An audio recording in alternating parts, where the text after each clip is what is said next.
Que Dieu vous bénisse et que la grâce de Dieu, mais aussi sa miséricorde, soit avec toutes les personnes qui me suivent un peu partout, que ce soit des chrétiens, que ce soit des musulmans. Je vous salue, moi, votre frère, le frère Jérémie d'Almeida Wycliffe.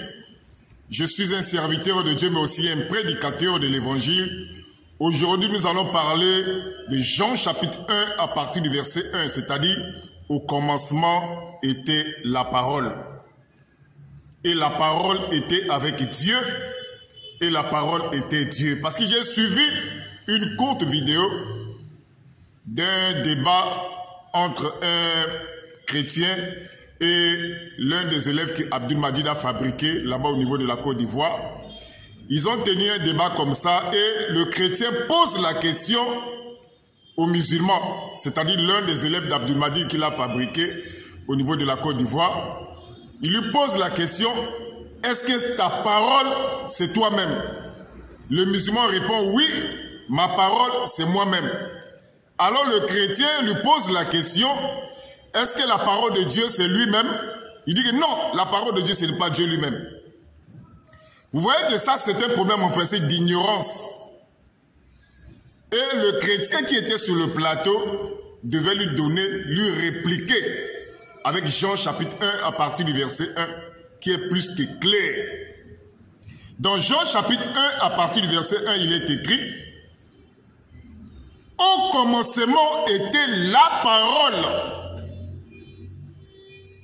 Et la parole était avec Dieu. Et la parole était Dieu. C'est-à-dire la réponse à cette question ne se trouve pas dans les dictionnaires, ça se trouve dans la Bible. Et lorsque nous parlons de la parole de Dieu, d'abord au début, il ne s'agit pas de la parole écrite, ça c'est la parole écrite. Ça là c'est une parole écrite, ça là, c'est la parole écrite. Et tous ceux qui ont l'habitude de faire des recherches savent que l'imprimerie a vu le jour en 1450 avec Johannes Gutenberg, là-bas en Allemagne. C'est là où est née l'imprimerie, en 1450, avec un homme qu'on appelle Johannes Gutenberg, en Allemagne. Mais lorsqu'on parle de la parole, qu'au commencement était la parole, je redis encore qu'il ne s'agit pas de la parole écrite. Mais lorsqu'on parle qu'au commencement était la parole était avec Dieu, il s'agit de Dieu lui-même, qui sort de l'éternité infinie et qui se fait connaître dans le temps. Donc au commencement était la parole, il ne s'agit pas de la parole parlée.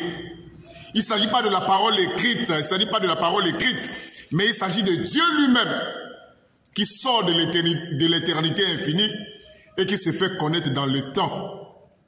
Parce que dans la Bible, lorsque vous entendez l'expression « au commencement », il s'agit du temps, il ne s'agit pas de l'éternité. Parce que l'éternité n'a pas de commencement et l'éternité n'aura pas de fin. C'est lorsque Elohim, c'est-à-dire Dieu dans notre traduction, sort de l'éternité, c'est là où le temps commence. C'est là où on dit « au commencement était la parole ». La parole là n'est pas la parole écrite. La parole là n'est pas la parole parlée. C'est Dieu lui-même sortant de l'éternité qui se fait connaître dans le temps. C'est pour cela dans Jean chapitre 1 à partir du verset 1, il est écrit « au commencement était la parole était avec Dieu et la parole était Dieu ».